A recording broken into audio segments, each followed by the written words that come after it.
Hello friends, welcome back to my channel life is more beautiful. আমি আপনার সকলে ভালো আছেন, আমিও ভালো আছি। তো এখন আমি বসে বসে ডাবের শ্বাস খাচ্ছি। তো খেতে খেতে আমার হাজবেন্ডের মাথায় এলো যে এই শ্বাস দিয়ে কেননা আইসক্রিম করাতেই পারি। তাই আজকে আমরা ডাবের আইসক্রিম করবো। সেই জন্য দেখি আমরা কিছুটা ডাব খাওয়ার পরে এই শ্বাসগুলোকে ছাড়িয়েছি, আর কিছুটা রয়েছে এগুলো শক্ত হয়ে গেছে, শক্তগুলোকে নিচ্ছি না। যেগুলো এই নরম আছে সেই নরম শ্বাসগুলোকে তুলে নিচ্ছি। আর এই যে তুলেছি এর পেছনেতে কিন্তু এই যে পুরো সাদাটাই নিচ্ছি, এর পেছনে খোসাগুলো কিন্তু নিচ্ছি না। তাহলে এরপরে কি স্টেপ আছে চলুন দেখাই।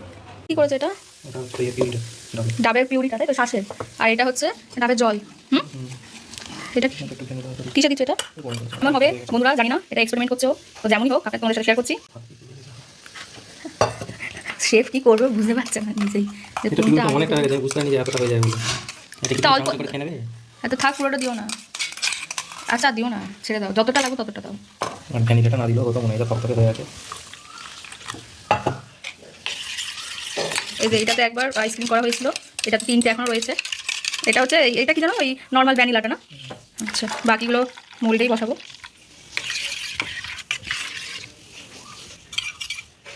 এটা হচ্ছে ভ্যানিলা, যেটা উষ্ণ গরম জলে গুলেছিল, ওটা দিয়ে দিচ্ছি, তাই তো, কালারটার জন্য। তো সাদাটা ভালো লাগবে। এটা 5 মিনিট হচ্ছে চিনি গুঁড়ো,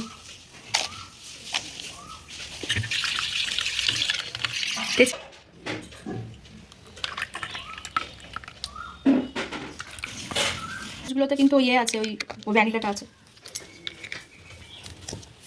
এবার এটাকে ফ্রিজে দিয়ে দিই, এটা জমে যাক। ডাবের আইসক্রিমটা কিন্তু হেভি টেস্টি ছিল, আপনারাও বাড়িতে বানিয়ে দেখবেন।